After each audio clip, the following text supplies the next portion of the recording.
Sasa hapa bwana, kigongo chetu hiki kinaanza kwenye nyumba moja huko bwana. Hapa tunakutana kijana mmoja ambaye alikuwa anaenda kwa majina ya Joseph. Sasa Joseph bwana, wakati kwenye harakati zake za hapa na pale, anawasha kinasa sauti bwana, ama tape recorder, ambayo hiyo tape recorder ilirekodiwa na babu yake ambaye alikuwa anaenda kwa majina ya Mr. Benjamin. Sasa huyu bwana Mr. Benjamin alikuwa ni profesa wa historia za kale bwana, na yeye katika tafiti zake aliweza kuandika kitabu ambacho kinahusu watu waliokufa ama mizimu ama watu waliokufa kurudi duniani. Sasa kwenye kitabu chake hiko cha unabii na maandishi ya kufufua hayo mapepo ama watu waliokufa, alizungumza mambo mengi sana ambayo pia alionya watu katika kusoma baadhi ya maandishi hayo, na pia ingewezekana kuwarudisha hapo duniani. Lakini wakati Joseph anasoma, yeye hakujali kwa kitu, na akiwa akielekea kuandika mambo ya hapa na pale ambayo alikuwa anayaona kama muhimu zaidi kwenye hiko kitabu. Sasa wakati anaandika hapa na pale, kalamu yake inaanguka kwa bahati mbaya, na wakati inapoanguka bwana, inaelekea kwenye sehemu moja ambapo kama kulikuwa na kitu ambacho kimefichwa. Sasa hapo anachukua hilo nini, anafungua na kukutana na kitu cha ajabu sana ambacho yeye mwenyewe hakutarajia kabisa. Na wakati anatumia mkasi wake kufungua hiko kitu, na hapo ndipo mambo yote yanapoanza kuharibika, na kwamba tunaona kwamba kutokana na maneno aliyosoma na yeye kufungua hivyo vitu vyote,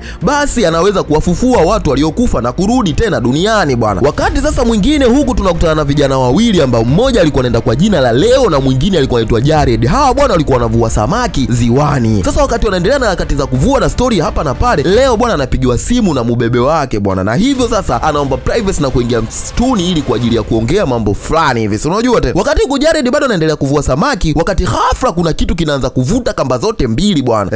Sasa wakati huku kamba moja ambayo ilikuwa imeachwa ipo wazi ya Leo inavutwa na kuingia ndani majini, wakati huku Jared naye akijitahidi kuvuta sana kile ambacho kilichokuwa kimenaswa, akihisi kwamba ni samaki bwana. Sasa kwa hofu kubwa, wakati anaendelea kuvuta huku na kule, anaona kichwa ambacho kimeoza cha mwanamke mwenye ngozi iliyochanika. Jared anaachia kamba na kuanza kuogopa hiki ni nini, na kugeuka nyuma akianza kumuita mwanae Leo bwana. Leo. Na hapo wakati amezubaa akimuita Leo, kamba za kuvulia samaki zinatoka majini na kuzunguka usoni mwake, shingoni mwa Jared bwana, na hapo bwana zinamwangusha chini na vibano vya ndoano vinaanza kuvuta ngozi yake ikiichana taratibu, huku vikimvuta ndani ya maji. What the fuck? Sasa huku Leo amemaliza na yeye bwana ametoka zake kubebika na mpenzi wake, anamwona Jared akiwa ziwani katikati ya maji akiwa naomba msaada bwana. Hivyo sasa mwamba anakimbilia kiboti, anawasha na kuingia kati pale kuenda kumuokoa bwanae. Wakati anafika pale bwana eneo hilo, Jared tayari ametoweka, lakini muda baadaye mfupi tena anaibuka tena na kumshikilia Leo huku akiendelea kumwomba msaada. Mwanangu niokoe, maana hapa mimi nashindwa kuelewa, yani nachanganyikiwa kinoma bwana. Sasa hapo bwana mwamba Leo anamvuta Jared na kumtoa huku anamweka kwenye boti bwana, na kucheki hivi bwana, Jared tayari mwili wake na uso ukiwa tayari umeharibika, na hapo kiwiliwili cha chini cha mwili wake nacho hakipo. Baada ya kutapika, Leo anamuona mwanamke akimtazama kabla hajazama tena majini bwana. Leo mwenye hofu sasa, wakati amedata amepagawa, anaanza kuwasha boti, kila akiwasha goma liwake, kila akiwasha goma linachanganyikiwa bwana. Hapo yule mwanamke anakuja anapindua boti hilo bwana, na hapo kumfanya mwamba Leo aingie ndani ya maji bwana. Baada ya kuhangaika, Leo anafanikiwa kuibuka juu ya maji, anamwona mwanamke huyo akiwa amesimama juu ya mashua bwana, na hapo sasa yule mwanamke anatoa ishara na kuanza kusogeza mikono yake, na maji yanaanza kuchemka kama yapo jikoni bwana. Leo anaanza kupiga kelele kwa maumivu, mwili wake unaanza kuungua, huku samaki wengi kutokana na ule moto nao wakiwa wameelea vipande, wamekufa bwana. Kazi ipo bwana.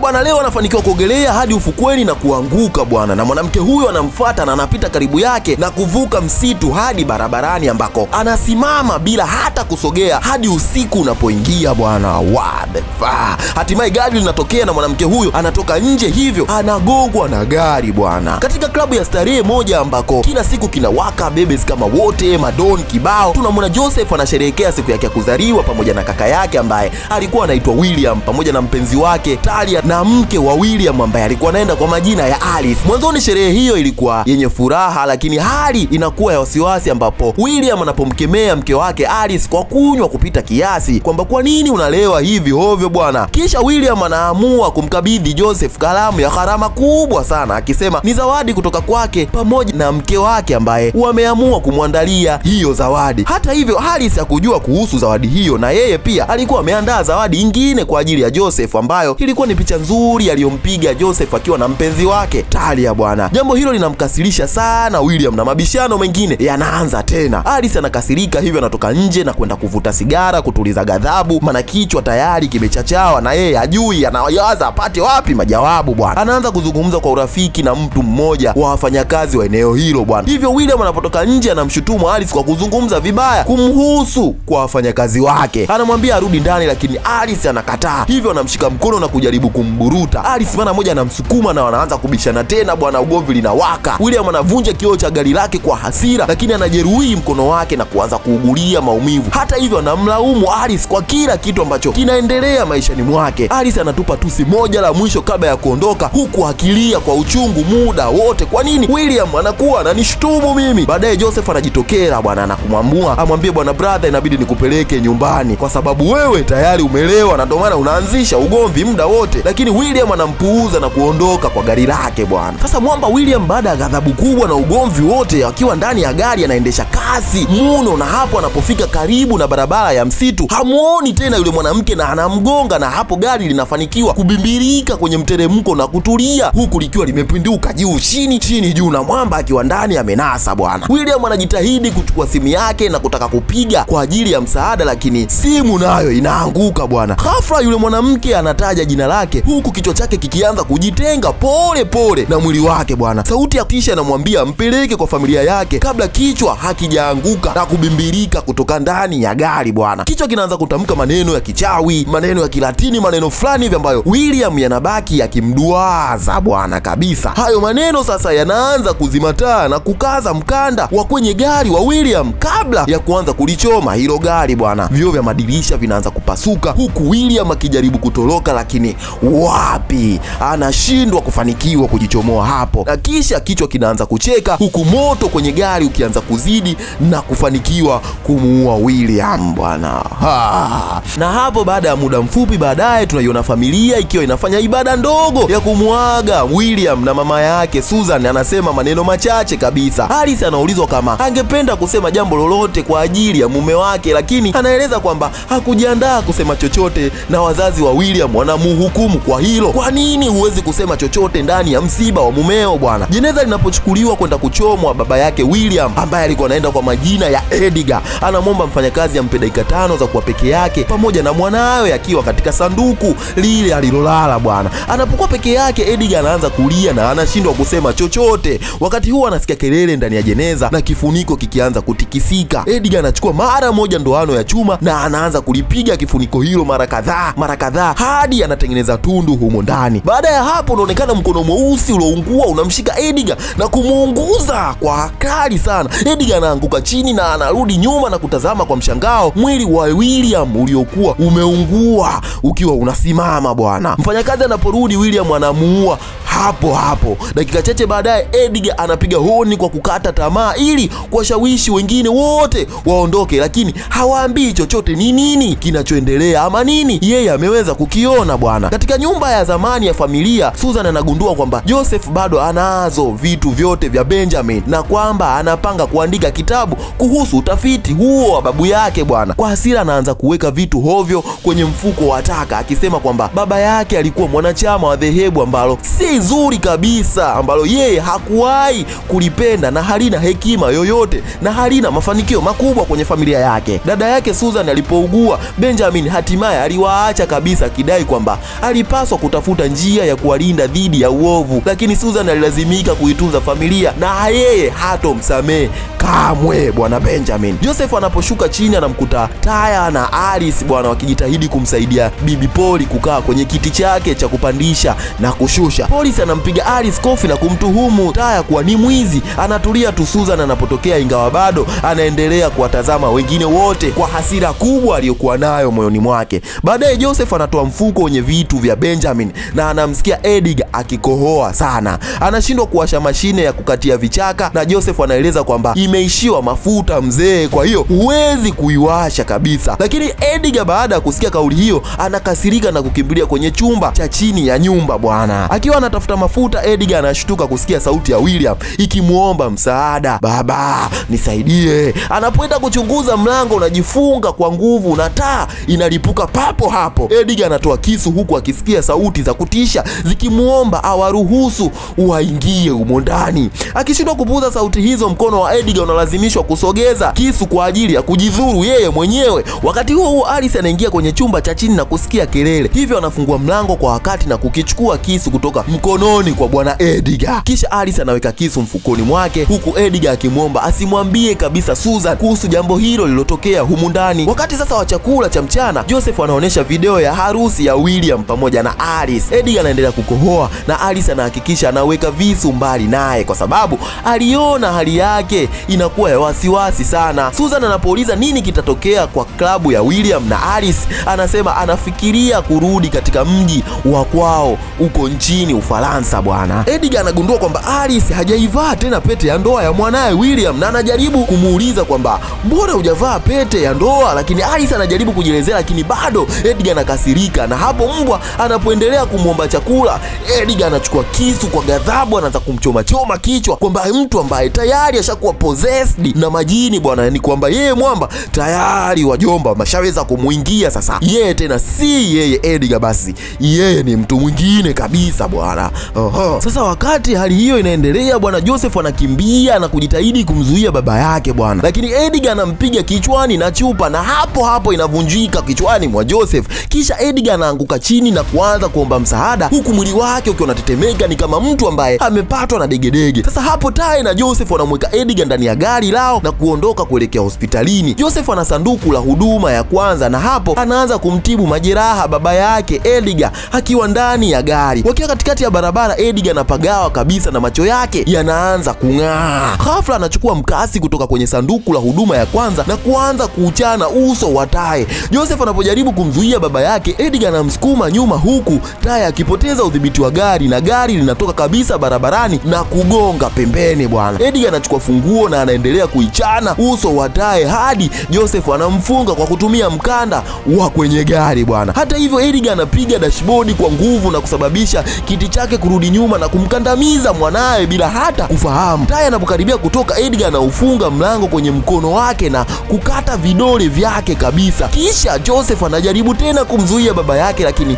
Edgar anamsukuma kupitia dirisha la juu na gari na kioo linapasuka hapo na kutapakaa kila upande wao. Joseph anapoanguka, mfuko wa hewa unafunguka na kuwasukuma wanaume hao wawili hadi nyuma ya gari. Edgar anapata nguvu tena haraka na kuanza kumnyonga Tai kwa mkanda wa usalama wa gari bwana. Joseph anafikia bunduki bwana aliyehifadhi kwenye sehemu ya kuhifadhia vitu mbele ya gari kwenye dashboard. Anaelekezea baba yake huku akimwomba amwachilie Tai kwamba faza, mimi nitakuua bwana, hebu mwachilie binti mrembo huyo. Lakini Edgar anaweka tu uso wake karibu na bunduki hiyo na kumwambia Joseph, kama unaweza kuniua basi niue. Wakati huo Tai anagundua kizima moto chini ya kiti ambacho yeye amekaa bwana, fire extinguisher, na anachukua na gonga kabisa bwana Edgar ili aweze kujifungua. Na Tai anajaribu kujifungua mlango lakini bado tena anashindwa. Kisa Joseph anaamua kutoroka kupitia sehemu ya juu ya gari iliyovunjika, huku Edgar akitoa pambo la kichwani kutoka kwenye kiti na kulitumia kumpiga Tai mara kadhaa na bado mwisho akimchoma kabisa usoni.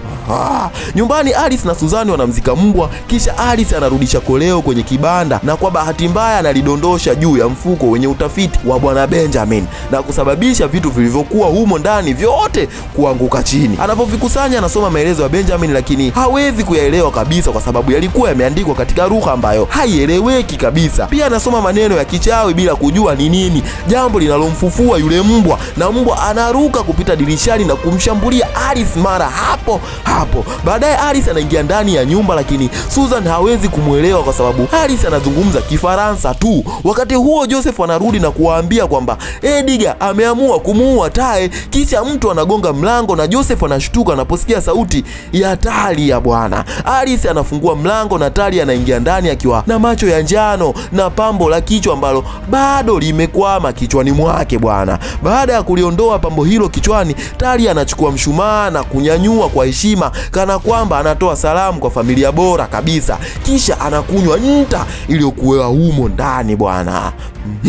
Kisha Talia anamrukia Susan, hivyo Alice na Joseph wanalazimika kumvuta nyuma. Baada ya kuhangaika sana, wanafanikiwa kumtupa kwenye chumba cha chini ya nyumba na kumfungia huko. Talia anamuita Joseph kwa sauti tamu ya upendo, na hapo napo Joseph anaanza kama kudanganyika kwa sababu yule ni baby mama wake, lakini Alice anamvuta kutoka kwenye chumba cha chini na kuufunga huo mlango. Hapo Susan, Alice na Joseph na Polly wanakimbia kutoka ndani ya nyumba, lakini wanamkuta Edgar akiwa amesimama nje akiwasubiria kabisa kwa hamu zote. Sasa hapa bwana, mwamba Edgar anapuliza mluzi huku akiwa anamuita mbwa na kutoa bunduki huku akisema kwamba Joseph ndiye aliyepaswa kuwa amekufa na si mwanae William. Kisha hapo mwamba anachukua uamuzi wa kujipiga risasi ili kujiua, lakini bado anaendelea kuwa hai. Anajipiga risasi mara kadhaa, lakini kitu ambacho kinatokea ni kwamba kinaweka tu mashimo kichwani, na lakini mwamba hawezi kufa hata hajipige risasi 205, 15, 60, 20 bwana. Chumba cha chini ya nyumba, Talia anaongeza joto kwa kutumia uwezo wake wa nguvu zake mpya za kishetani bwana. Wanafamilia wengine wanarudi ndani na kufunga mlango na kuziba, kuweka vizuizi kwenye mlango ili mwamba Edgar asiweze kuingia ndani bwana. Lakini Alice anapochungulia dirishani anamuona Edgar kule nje akiwa anampungia mkono kwa bashasha zote kwamba mimi nipo na nitakuja bwana. Joseph anakagua simu yake ili aweze hata kupiga kuomba msaada, lakini mawimbi ya mawasiliano hayapo tena bwana. Sasa huku Polly akiwa ameachwa peke yake kwenye kiti chake cha magurudumu cha kujizungusha, na anasikia sauti ama mtu akiwa anagonga kwa nguvu mlango wa chumba cha chini, na hapo bwana Talia anaweza kutengeneza tundu, na Polly anamuona Talia huku akiwa anamwomba msaada katika sauti ya unyenyekevu, na bila kujua Polly anafanya makosa ya kumfungulia Talia bwana. Wengine wanamsikia Polly huku akiwa anapiga kelele na hawajui nini kimetokea, na kwa haraka wanaweza kuenda kumkimbilia na kwenda kumwangalia. Wakifika chini wanamkuta kwamba akiwa amelala sakafuni. Alice na Joseph wanaona matone ya damu sakafuni na kuyafuata hadi wanamgundua Talia sebuleni akimimina petroli kwenye mahali pa kutokea moto bwana. Kwa sauti yake ya kutisha anaahidi kumuua mwenye hekima zote humo ndani. Susan anachukua muda kumpeleka Polly juu kwenda kupumzisha, lakini Joseph anachukua taa na kujiandaa kushambulia, lakini Talia tayari anakuwa ametoweka. Ghafla damu inaanza kudondoka usoni mwa Alice, hivyo anatazama juu wote na kumwona Talia akiwa kwenye dari juu amejishikilia bwana. Anaruka na kumwangusha Alice chini, kisha wanaanza kupigana hapo sakafuni bwana, hapa na pale. Alice anamuomba Joseph msaada, lakini ameganda kwa hofu kubwa, hajui nini aweze kufanya. Mwamba amechanganyikiwa, amechachawa ni nini kinachoendelea ndani ya humu ndani. Lakini Susan mama yake anarudi na kujaribu kumvuta Joseph aondoke eneo hilo. Hata hivyo Talia ameziba ngazi na kusema kwamba Joseph ana kitu ambacho yeye anakihitaji, kwa hivyo hana mambo mengi, Joseph ampatie kitu ambacho yeye anakihitaji bwana. Na hapo Talia anawakamata wote wawili na kumleta Joseph chini, kisha anampiga Susan kwenye kioo kilichokuwa ukutani na kumtupa kupitia tundu lililotokea hapo ndani ya hicho kioo. Baadaye Talia anamtupa Joseph kwenye rafu na kumpiga teke huku akimtaka amwambie anachokitafuta yeye bwana. Joseph anafanikiwa kukimbilia jikoni na kuchukua kisu cha umeme. Talia anamsogelea kwa karibu kiasi cha kumshtua na kumfanya aanguke juu ya sinia lililojaa visu na uma kama vyote bwana. Na hapo bwana anamsukuma chini kumkandamiza ili Joseph aweze kuchomwa na hivyo vitu, lakini Joseph anapambana na kumchoma Talia shingoni kwa kifaa cha kufungulia chupa bwana. Talia anapokitoa shingo yake inapasuka wazi. Anamlaumu Joseph kwa kutokuwa na uwezo wa kumuua baba yake, lakini kutosita pia kumshambulia yeye bwana. Wakati huo Polly anamuita Talia na kusema kwamba anachokitaka yeye anacho. Talia anamkimbilia juu, lakini anakuta Polly bado anamuona kama mwizi na anamtolea pesa bwana.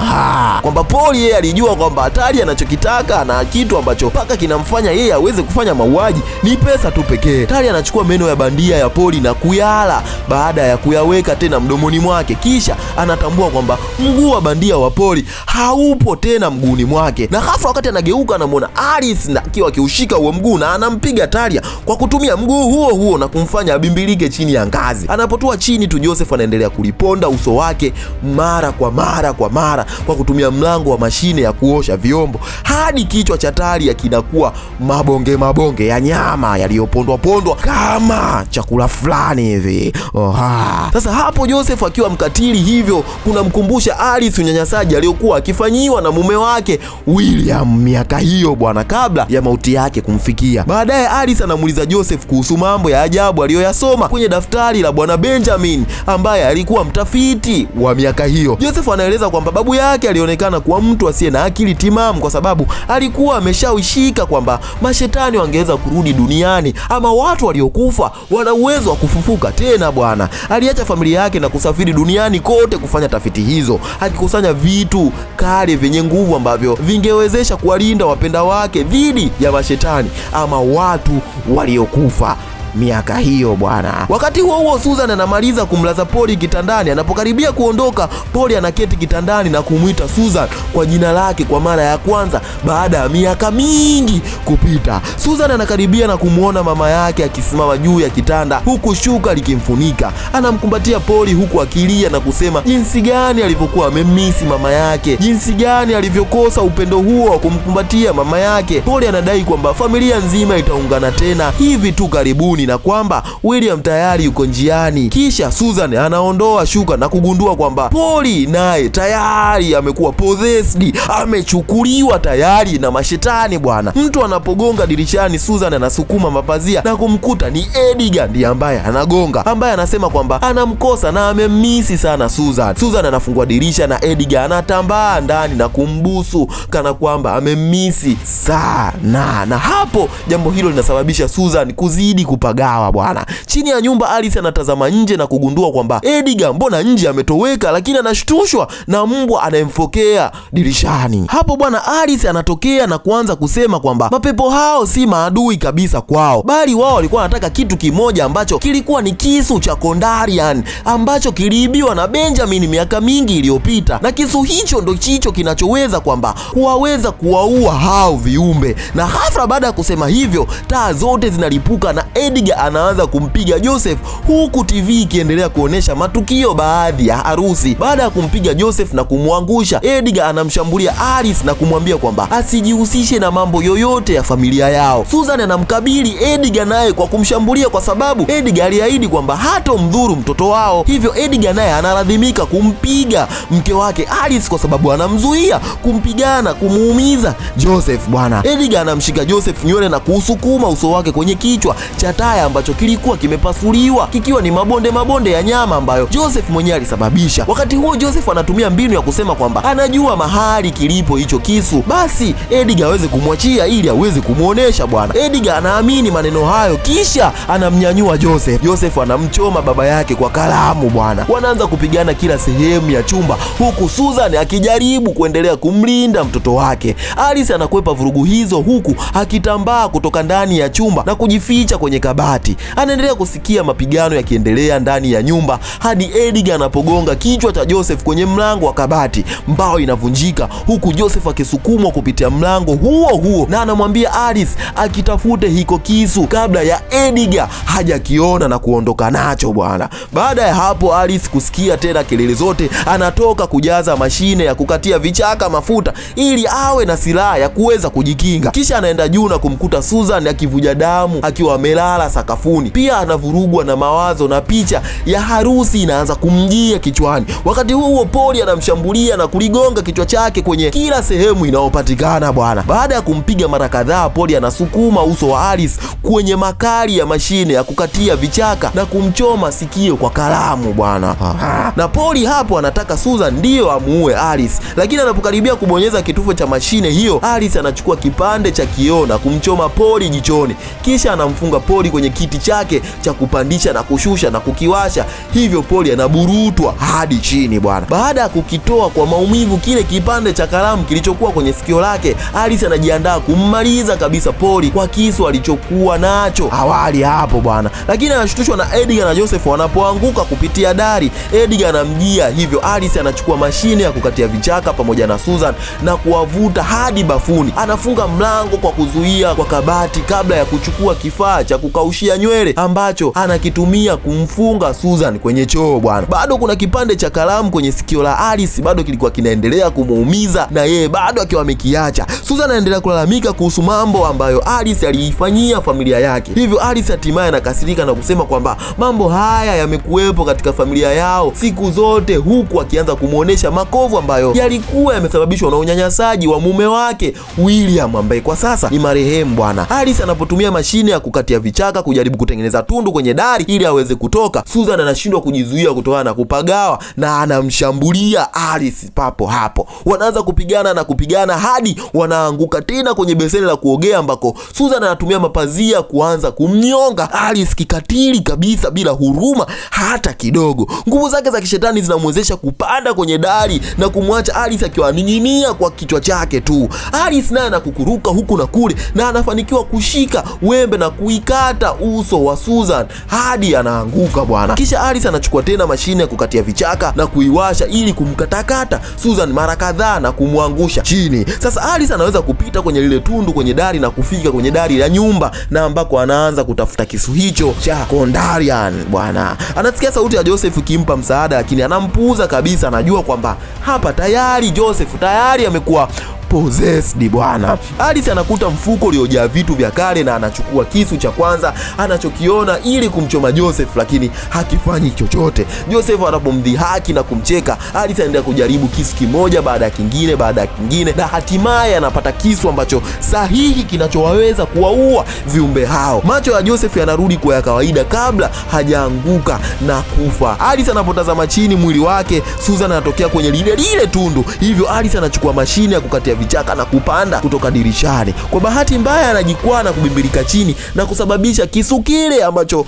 amekipata nacho kinachoweza kuwaua kinatoka mkononi mwake na kuanguka chini bwana. Susan na Edgar wanaendelea kumfuata. Alice anaruka ndani ya bomba la moshi na kuteleza kuelekea chini. Muda mfupi baadaye Susan anaingia pia ndani ya bomba la moshi na Alice anamshambulia kwa mashine ya kukatia vichaka hadi kichwa cha Susan kinatua mahali pa kuotea moto bwana. Alice anatumia sehemu hiyo ya moto kurudi sebuleni na Edgar anamfuata bila hata kujali. Anamzuia makali ya mashine anapomshambulia, lakini Alice anaendelea kusukuma hadi anaufungua kichwa chake na kukikata kabisa. Kisha anatoa kiberiti na kukitupa kwenye zulia ili kuwasha moto nyumba hiyo. Moto unapoanza kuenea, Alice anatoka nje na kuchukua kisu ili kumchoma mbwa anayekuja na hatimaye anamuua pia. Nyumba inaanza kuungua taratibu na kuharibu miili yote pamoja na picha za harusi. Alice anafikiri kwamba kila kitu kwa sasa kitakuwa kimeisha, lakini anashtuka kusikia sauti ya William ikiwa inamuita. Mwili wake ulioungua unatoka ndani ya nyumba huku akisema kwamba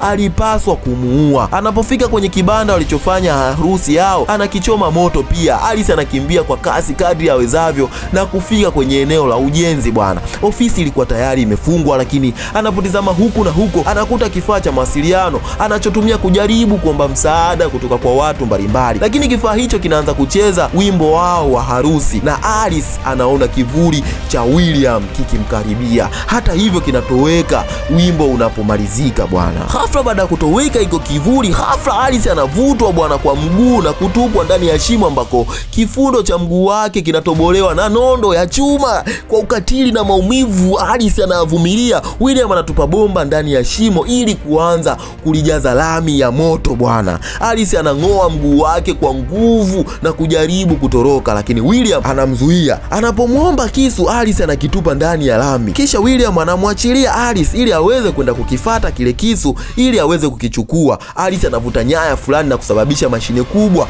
ya kuvunja zege ishuke chini bwana. William anapochukua kile kisu, Alice anamchoma kwa mashine hiyo na kuiwasha, ikiendelea kuharibu mwili wake taratibu hadi vipande vya mwili vinazama ndani ya lami hiyo. Kisha Alice anajaribu kuondoka, lakini William anamshika tena mguu na kumvuta. Kwa bahati nzuri anafanikiwa kukichukua kisu na kumchoma nacho William bwana. Anapokufa kabisa, Alice anaona maono ya William halisi akimwambia kwamba anampenda sana na haya yote hakutaka kuyatokea, lakini ni jambo ambalo yeye mwenyewe hajui limefanyaje hadi yeye aweze kubadilika na kutaka kumdhuru mpenzi wake miaka yote hiyo. Hata hivyo Alice anasema kwamba hilo halitoshi na anarudi kwenye hali halisi, kisha anauponda kichwa chake bila huruma tena.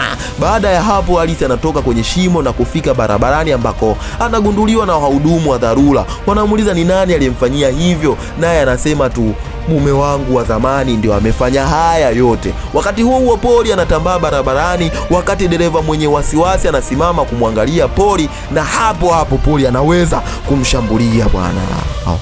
Usisahau kusubscribe, kucomment na kulike pia na kuwasha notification. That's my time and ciao.